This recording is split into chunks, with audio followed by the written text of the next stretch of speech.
Well, Dave, with it being Friday, you had mentioned just with some arms who are working their way back for whether it's Tyler Glasnow as well as Snell. They'd be hopefully playing catch today. And when Tyler's not here, have you heard anything from him that that's still the plan? And then with Blake, is that also the plan for him? So, Blake is potentially going to start playing catch on Sunday. Tyler is on that same program. I'm not sure exactly where he's at, given that he's back in LA. But yeah, so those two guys, and then Clayton and Kopech are going to be going on Sunday, which is another good thing. With like just, I guess, setback because of being under the weather while the team was in Miami? I think that's what it was. Being sick kind of set him back a couple days. And then of course with Michael, how did that, you saw the numbers or the results, the numbers are not great, but at least for him to just get back out there on the mound, that was a positive you could take from his outing? Yeah, that was a positive. I think the positive was he came out of it feeling good as far as health-wise, but yeah, that's never a good thing given how many walks that he let in. So we all expect it to be considerably better the next time out. Dave, you have Kiké at third today against the lefty. Is that something we might see more of moving forward? I don't know. I think this is more predicated on Kiké feels comfortable over there. I want to get Miggy Rowe in there. He feels comfortable at second base. Max has played, call it 8 in a row, something like that. So to give him a day, Michael started all these games, so give CT an opportunity. We got some righties coming up, but then some lefties. So yeah, if Max does take another day off, which I can see in the next week, versus a left-handed pitcher, then Kiké will run over there.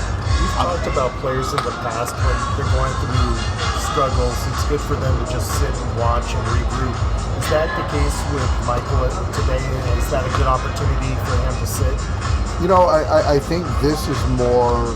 I actually, in the last couple of days, I've seen a lot of consistent swings. This is more of the 7 or 8 in a row start days, and so just to give a day off, given their starter. But I actually really like what Michael's at. Obviously, you're going to have guys that are slumping at the same time, but is it tougher when it's two guys like Michael and Max who are both kind of like some pop from the left side, lower down the lineup, similar-ish profile type?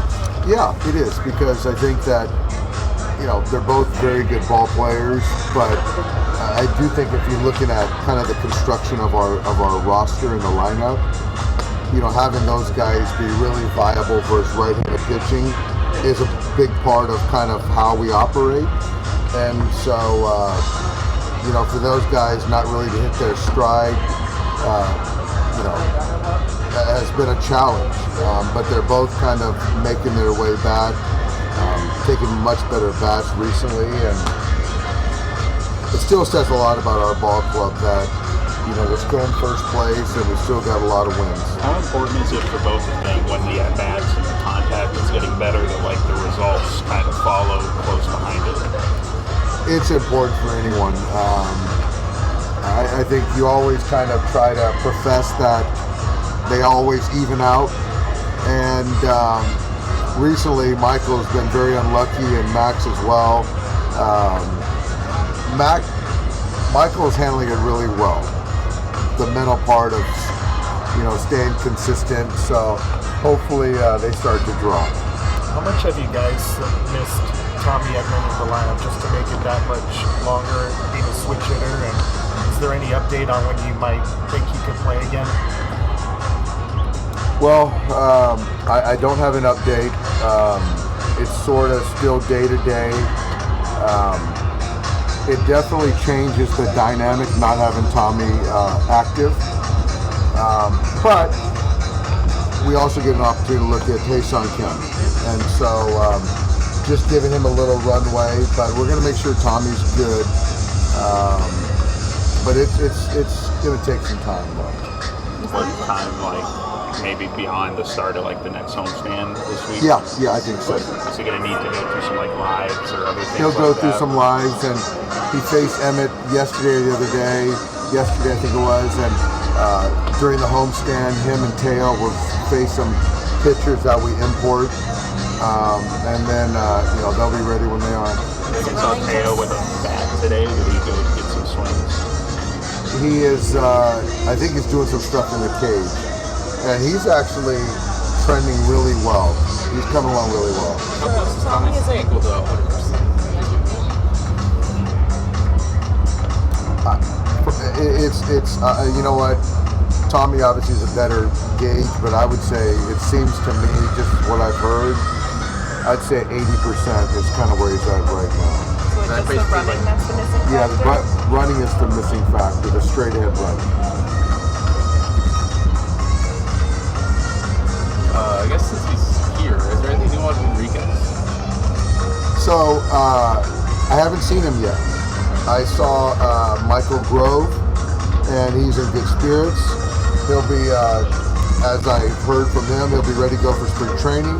I saw Gavin Stone, and he will be, ready to have a full off-season, a regular off-season. So it was good seeing those guys. Emmett is here with his mom and grandmother, Emmett Sheehan. So he's MIA today, which is an excused absence. I haven't seen Henriquez. How much of a difference does it make for those guys who've been away for so long and will be away for so much of the season to get this time? It's important. It gets very monotonous. Groundhog Day, doing the rehab. So to get these guys here, to see their teammates, the coaches, the training staff, I think it just infuses a little bit of life into these guys. So I'm happy to have them around, and you still got to balance kind of the guys that are active and focusing on the day's game, but it's important to have these guys, let these guys know we haven't forgotten about them. Anything new on Evan yet? Evan is it's inflammation in his elbow, and so it's just going to take some time.